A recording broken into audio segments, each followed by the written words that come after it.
What's good, everybody? It's Little Derek.comics back with another video, and today we'll be looking at the Season 4.0 roadmap for Marvel Rivals.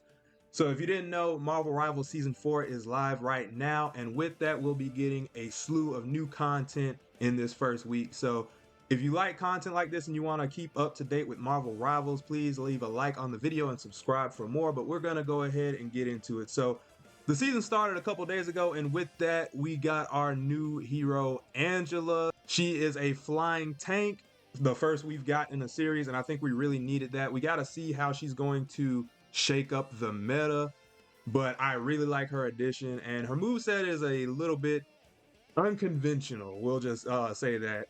And also, even outside of her, whether she's good or bad in the meta, she does have a team up with Thor. She is Thor's sister, and that team up is really amazing. It gives Thor a little bit more maneuverability. He can dive the back line, and it just gives him a little bit more damage. And the tanks really needed that this season. Thor himself didn't particularly need it, but I think more options for tanks is going to be better for the health of the game. And with Angela, we also have her 2099 costume on the same day. But this looks really sick.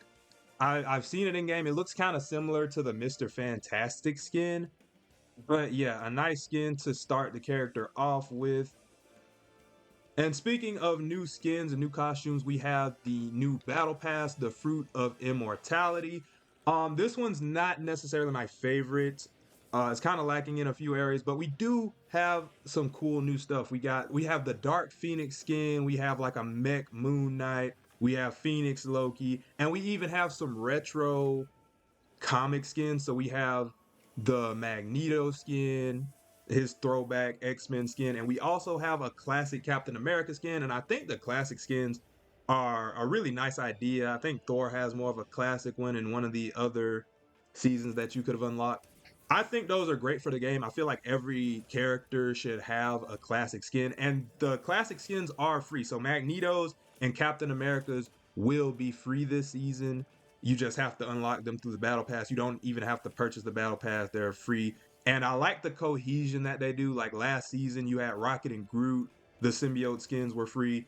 And I like that the classic skins in this one are free. And then outside of that, we're not done yet. We have more arcade modes. So if you didn't know, arcade mode for the longest time, we pretty much had Doom Match and Conquest. So now we have two new modes. We have Free Fight and Conquest Annihilation. So Free Fight is basically you can choose whichever character you want to. It doesn't matter if somebody's already picked the character or whatever. You can pick whatever character you want. So you could have a team of say like 5 Thors. You could have it doesn't really matter. You could pick whoever you want to, and it's kind of set up like ranked matches, except they're casual. So you get to ban. It's a really fun mode. I like that one. I got to play a little bit of it.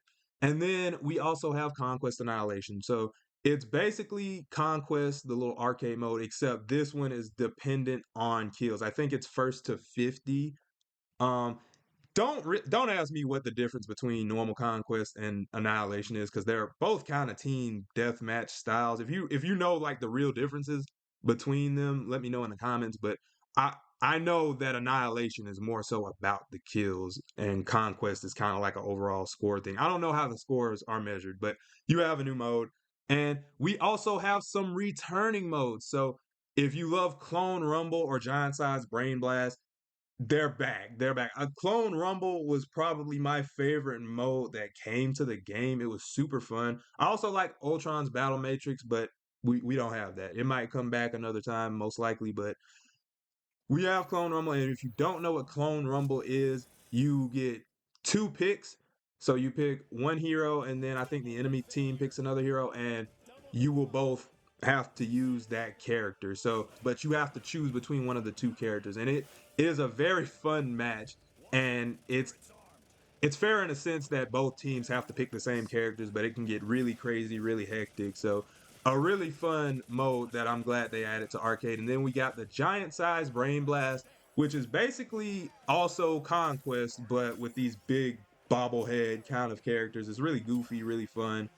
Again, I genuinely don't know the difference between that and Conquest. But it's cool that both of these are returning. Clone Rumble's from like season 1, and I think Brain Blast is maybe season 1.5 or season 2. And then, we have our mainstays that have been here since season 0 and season 1. We have Conquest and Doom Match. So the thing with these, with all 6 of these, are that it says you can freely mix and match, and so basically you can queue up for all 6 of these at the same time, and then it'll put you in one of the matches, whichever loads the fastest. So you pretty much never have to wait for a long queue time for this. And it's a really fun casual mode. And since we have the PlayStation 4 players as well, there are more people to play with. So there's always going to be a game for you to just load into and have fun. And I think that's a really, really good for the game in general. They could have dropped this in any season and that would have been nice. But yeah, that's basically our arcade mode update. And then on September 19th, the week after, we have Marvel Rivals Swimsuit and Summer Special Volume 2. And we have Mantis. She looks amazing. This is probably one of my favorite Mantis skins right here. But Mantis has a lot of nice skins. Then we have Invis. Invis also has some great skins. Some very provocative skins, but they look amazing nonetheless.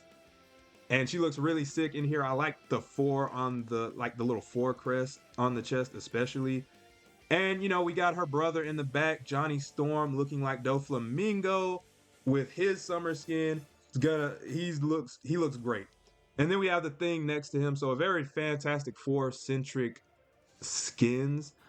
It's weird that we don't have Reed Richards on this one. I feel like they could have had Reed in exchange for the Thing, and then that way that would have completed the Fantastic Four skins. That didn't sound right. But that would have completed their skins for this summer. But the Thing does look nice. This is arguably one of the best of the summer skins. I talked about it in a previous video, but he looks amazing. And then we have the Punisher, which is another kind of outlier in this. But Frank looks amazing. He's got this Punisher skull on his little swimwear, and he's got this kind of overcoat. It looks really nice. I like the kind of necklace and the shades. It looks very summer centric. So I think all of these look nice. I think they'll give one of these away for free most likely, because I think last season maybe Thor was free or something like that. Correct me if I'm wrong. And then the week after that, September 26th, we have the new map, the Kunlun Heart of Heaven. This one's a little weird for the fact that it's dropping halfway through the first half of the season. So like a quarter season through, we're getting the map. Usually they drop the map with the new season, but I guess since there was so much at the start of this season, they held off on it. It would have made sense if they dropped it with Daredevil in the next half of the season. But, it's still cool that we're getting the new stage. I'm glad that they're giving new stages every season. It keeps the game fresh. And then the same day, we will have the Hela skin, the Grim Lady. But yeah, this skin looks nice. It's one of the few skins outside of her Queen in Black skin that actually shows her physical appearance. The other ones are kind of like these mythical goddess kind of skins. And I think these down-to-earth skins make her look a bit more appealing, especially since she has so many of the other versions. I like the kind of humanist goddess appearance that she has. So another nice Hela skin. And then we have new accessories. We have one for Magneto, Luna Snow, Scarlet Witch, and Cloak and Dagger. I'm a little confused on this one because they say Magneto and Scarlet Witch, and these two right here are kind of paired together. They're tied together. So I'd assume this is Magneto's because it's Quicksilver, and I guess this is Wanda maybe. But she's green, so I guess it wouldn't be Wanda because that's not Scarlet Witch. Let me know about this one. I was really confused on this little character. I don't know if that's Scarlet Witch or somebody else, but I know this is definitely Quicksilver. So I'd imagine this one is Magneto's at least, or maybe both of them have the same accessory.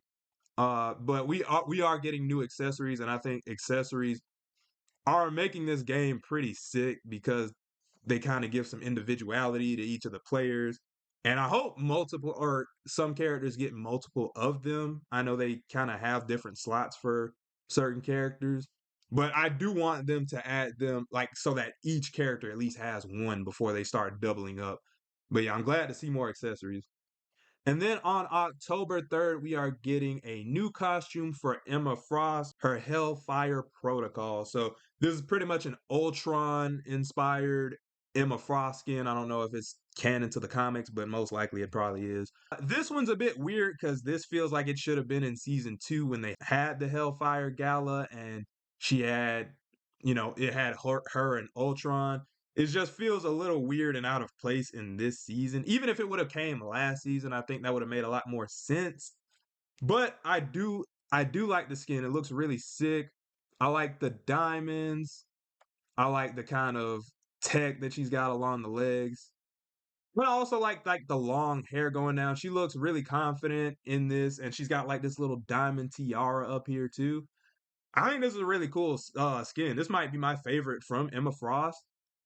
I might end up picking this up. But yeah, and then after that on October 10th, we are going to have season 4.5. I don't think they gave too much info on what all they'll be including in the second half, but we definitely will have Daredevil. So that's going to be fun. And that pretty much covers the entire season 4 roadmap. So let me know what you think about season 4.0. Let me know if you're having fun with it so far. Um, and let me know what you're most excited for. So, with that being said, that is the end of the video. Thanks for watching, and I'm out. Peace.